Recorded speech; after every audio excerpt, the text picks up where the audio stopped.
ఏంటి మమ్మీ ఎవడీడు? కంగారు పడాల్సిన అవసరం ఏం లేదు, వాడు మా బావగాడే. Hello guys, welcome to travel with Nazeer YouTube channel. వీడేంటి అర్ధరాత్రి రైల్వే స్టేషన్లో పడుకున్నారు అనుకుంటున్నారా? ఏం లేదండి, నా వర్క్ ఫ్రమ్ హోమ్ డ్యూరేషన్ అయితే అయిపోయింది. ఇంకా ఖచ్చితంగా నేను ఆఫీస్కి వెళ్ళాల్సిన టైం వచ్చింది. అందుకనేసి నేనైతే ఇంకా ఈరోజు హైదరాబాద్కి బయలుదేరుతున్నాను. నన్ను డ్రాప్ చేయడం కోసమే మా బావ అయితే ఆధునికి వచ్చాడు. ట్రైన్ అర్ధగంట లేట్ అనేసరికి అదిగో ఈ అవతారంలో పడుకున్నాడు. ఈ అవతారం చూస్తుంటే నాకైతే బాబుమోహన్ గారు గుర్తుకొస్తున్నారు. చూసావా ఆ రోజు పొలంలో ఆడెవరితో చూపించావు, అప్పటి నుంచే నా లైఫ్ రివర్స్ అయిపోయింది. దానికి కోయిలపై చేస్తుంటే మళ్ళీ చూడాలా కోసేస్తాను. దాదాపు 6 గంటల ప్రయాణం తర్వాత నేనైతే హైదరాబాద్ చేరుకున్నాను. ట్రైన్లో అయితే నిద్ర పట్టలేదండి నాకైతే.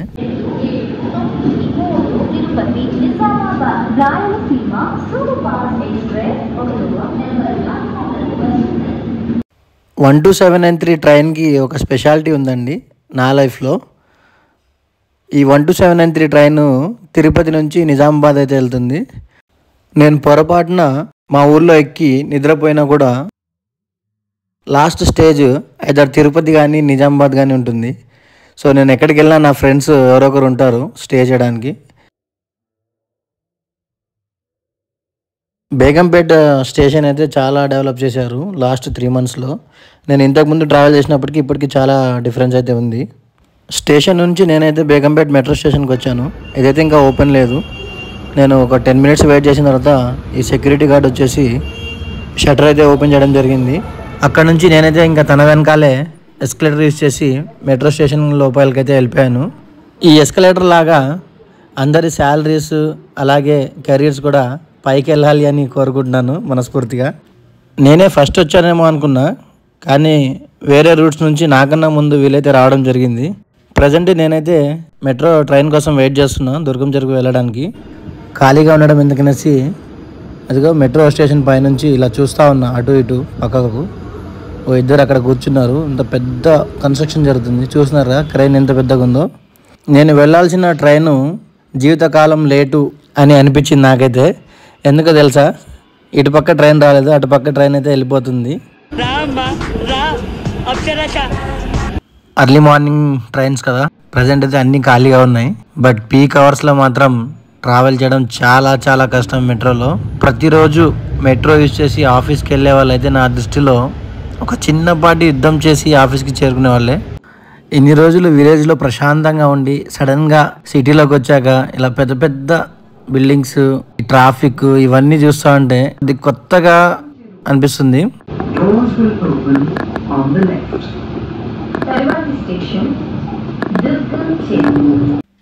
మాటల్లో దుర్గం చెరుకు అయితే వచ్చేసాను. ఇక్కడ నుంచి నా హాస్టల్కి వెళ్ళిపోయి ఫ్రెష్ అప్ అయిపోతాను. కొన్నిసార్లు అనిపిస్తుంది ఈ జాబు ఇవన్నీ వదిలేసి ప్రశాంతంగా ఇలా చిన్న ఒక టిఫిన్ బండియో ఏదైనా టీ కొట్టో పెట్టుకుందామని. చూస్తున్నారు కదా ఆ మెట్లు దిగేవాళ్ళు, ఈ రోడ్డు మీద వెళ్ళేవాళ్ళు, వెహికల్స్లో వెళ్ళేవాళ్ళు అంతా మన కులపోళ్ళే. అదే అండి ఆఫీస్ కులపోళ్ళు. యువతల రోడ్డు నుంచి అవతలకి వెళ్ళాలంటే ఒక చిన్న యుద్ధమే చేయాలి. ఇక్కడ కూడా నైట్ అంతా ట్రావెల్ చేసి సరిగా నిద్ర లేదు, అందుకే లైట్గా హెడేక్ వచ్చింది. దానికోసం అనేసి ఒక చిన్న ఛాయ్ తాగేసి నేనైతే ఆఫీస్కి బయలుదేరి వెళ్ళిపోయాను. మా ఆఫీస్ అయితే ఎగ్జాక్ట్లీ దుర్గం చెరువు లేక్కి ఆపోజిట్లో ఉంటుంది. రోజు షార్ట్స్ అవి వేసుకుని వర్క్ చేసుకునే వాళ్ళ ఇంట్లో ప్రశాంతంగా. ఈరోజేమో ఫుల్గా ప్రొఫెషనల్గా రెడీ అయిపోయి వచ్చేసాను. ఇది వచ్చేసి మా ఆఫీస్ టెర్రస్ పైనుంచి వ్యూ అండి. మీరు చూస్తుంది దుర్గం చెరువు చూసినారు కదా. ఇంకా ప్రజెంట్ అయితే కొద్దిగా రెనోవేషన్ వర్క్ జరుగుతుంది ఇక్కడ సైడ్స్లో అదంతా. అండ్ ఆల్సో మా ఆఫీస్కి వచ్చే రూట్లో కూడా రోడ్ వర్క్ జరుగుతుంది. చూస్తూనే ఆఫ్టర్నూన్ అయిపోయింది. మరి హైదరాబాద్కి వస్తే కడుపులో బిర్యానీ వెళ్ళాలి, లేకపోతే పాపం తగులుతుంది. ప్రశాంతంగా బిర్యానీ తిని వర్క్ చేసుకుంటామంటే ఫైర్ అలారం అయితే మోగింది. దెబ్బకి అందరు కిందకి వచ్చేసాము. చూస్తే అది మాక్ డ్రిల్ అంట. ఒకవేళ ఫైర్ యాక్సిడెంట్ జరిగితే ఎలా రియాక్ట్ అవ్వాలి, ఏమేమి చేయాలి, ఏమేమి చేయకూడదు అయితే ఎక్స్ప్లెయిన్ చేశారు. మంచి ఇన్ఫర్మేటివ్ సెషను. అంత ఇన్ఫర్మేషన్ ఒక్కసారి మైండ్లో పోతే మన మైండ్ రిసీవ్ చేసుకోదు కదా, అందుకే కొద్దిసేపు చాయ్ బ్రేక్ అని వచ్చేసా పల్లి పైకి. అలా ఆఫీస్ 2 days అటెండ్ అయ్యాక ఈరోజు ఫైనల్గా నేనైతే ఇంటికి వెళ్తున్నాను. ఇంటికి వెళ్తున్న దారిలో సికింద్రాబాద్ స్టేషన్ దగ్గర మన జాతీయ జెండాను అయితే చూశాను. మన జాతీయ జెండా రూపకర్త ఎవరో మీకు తెలిసినట్లయితే కామెంట్స్ లో మెన్షన్ చేయండి. సికింద్రాబాద్ రైల్వే స్టేషన్ అయితే మన ఊహకు అందని విధంగా రెనోవేషన్ కి ప్లాన్ చేస్తున్నారు. నైట్ 9 o'clock రావాల్సిన ట్రైన్ 2 o'clock అయితే వచ్చింది. ప్రజెంట్ అయితే నేను కృష్ణా రివర్ క్రాస్ చేస్తున్నాము. వర్షాలు బాగా పడడంతో రివర్ అయితే ఫుల్గా ఉంది. చూస్తున్నారు కదా వ్యూ ఎలా ఉందో. కృష్ణా రివర్ క్రాస్ చేసాము లేదో కొద్దిసేపటికే మళ్ళీ తుంగభద్ర రివర్ అయితే కనిపించింది.